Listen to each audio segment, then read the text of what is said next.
Alrighty, I am here with Matt. We are in round six, about an hour and a half away from elimination.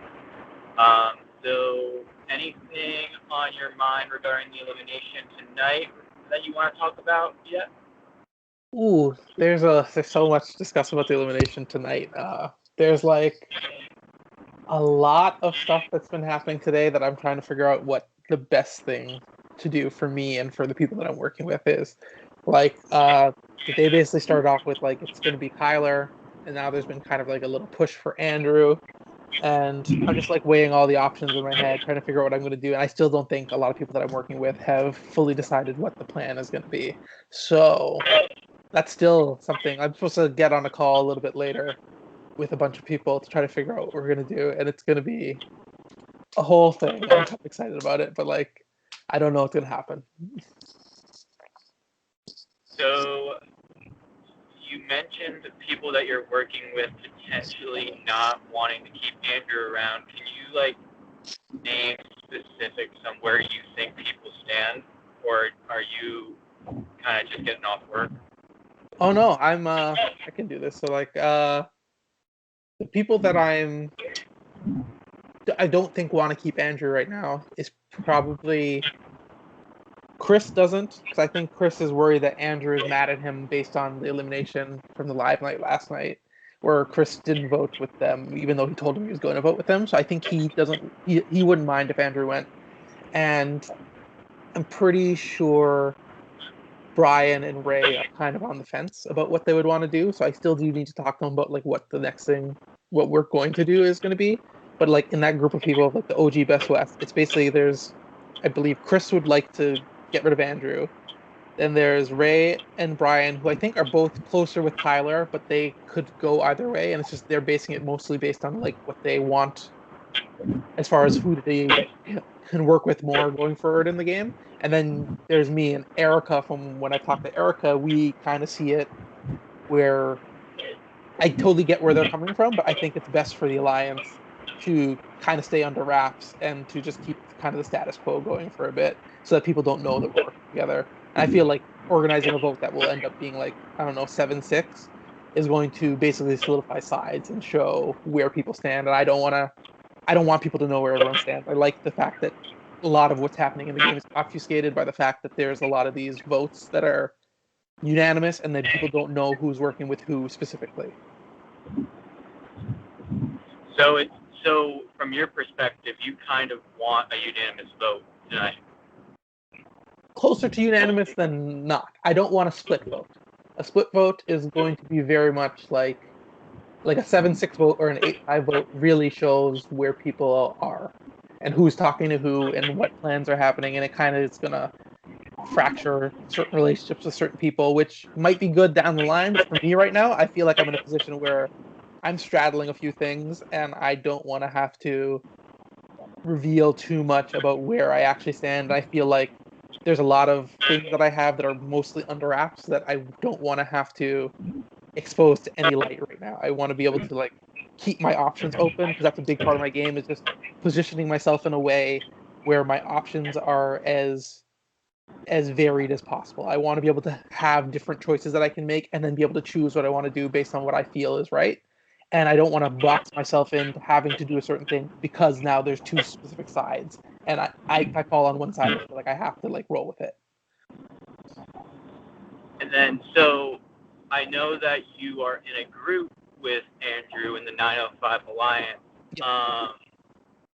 Does that weigh into your decision at all, or is it more along the lines of you want to keep things under wraps with the OG Best West, and you kind of want to keep things status quo and go with the flow? So it's a little bit of column A, a little bit of column B for me. It's I want to be able to keep the OG Best West crew under wraps just because I feel like it is a good alliance and is a good 5-person alliance, which is a big number and it has people that can protect me and it's solid. But I also feel really good with 905, and I know they trust me. They tell me a lot of information, and I feel like it's good to have that as an option and a thing that I can turn to when I need it. And they're not really working at odds at the moment, and I don't want to make them have to be at odds by making this vote a split vote. And I don't want to get rid of Andrew because it just takes away a number from that thing for me. As far as I'm concerned, Tyler, as much as I don't like have an issue with him at all, it's he doesn't really factor into a lot of the big things that I'm planning. So it doesn't hurt if he comes off the board. And it will leave me in a really good position with 12 players left, and I'm in a 5-person alliance, the OG Best West. I'm in a 3-person alliance, the 905. I'm in a 3-person alliance with Chris and Nolan, and I feel good with like Alex and certain people, and I feel like I positioned myself pretty well if Tyler comes off the board. And I'm just not sure how Tyler will factor into the future plans in my game and how that will change things, other than the fact that I think the vote would be close to keep him and it will change the trajectory of the game in the sense that people will kind of know that they have to pick sides. And I like the fact that there's not really big sides that I can see yet. Okay, so with all that being said, it seems like you have a pretty good idea of what you want to happen and why you want it to happen. So when you get on this call with OG Best West later on, are you gonna be kind of like nudging it in that way, or are you gonna kind of go with the flow with what the call goes, how the call goes? So I've kind of resolved to be in that call. I am going to lay out the argument for what I think it makes most sense for us as a group, which is to keep us as unknown as possible as the fact that we're working together. I feel like keeping Tyler exposes too much of the fact that we might be all working together in an alliance and doing something, because the vote will be too split in a way that people will have to try to figure out what the sides are. I'm going to lay out the argument the best that I can. At the end of the day, though, if they decide that they want to do something else, I'm not going to force what I think is right down their throat. That being said, I think I do have a swing vote in that situation, and then it will become weighing for myself personally. Is it worth it for me to not vote with them in this situation and see if I can fix it later, or to go with them and just accept the fact that now the sides are going to be made and I have to figure out, I have to be on that side and hope that certain people like Tyler and Nolan are going to stay true to our group on our side, or if they're going to be able to be more flexible going forward. And that's a hard call to make. Do you think that gambled votes and maybe even powers will come into play tonight? Ooh, I feel like they probably will. I know that Tyler has a gambled vote, and I know that Tyler probably has a power. I'm not 100% sure, but I'm pretty sure he has one. And I wouldn't be surprised if he used both to try to figure out a way to keep himself in the game, and I wouldn't begrudge him that. So yeah, it's something that I would expect to happen tonight for sure.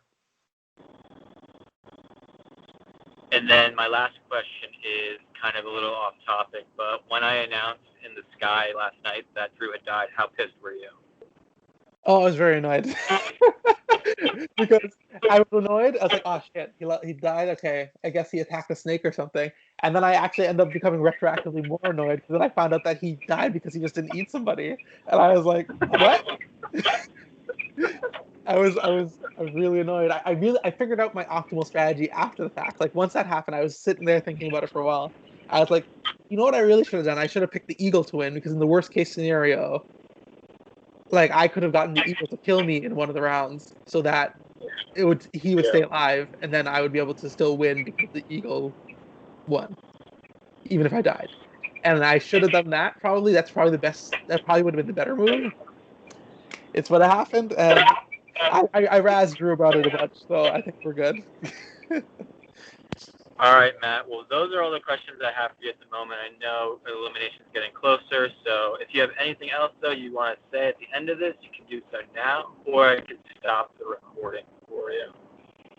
No, I don't got much to say. I'm just like getting ready for this call with the OGS West, gonna see what happens, and hopefully things go in a way that will help me get forward in this game, and keep my fingers crossed.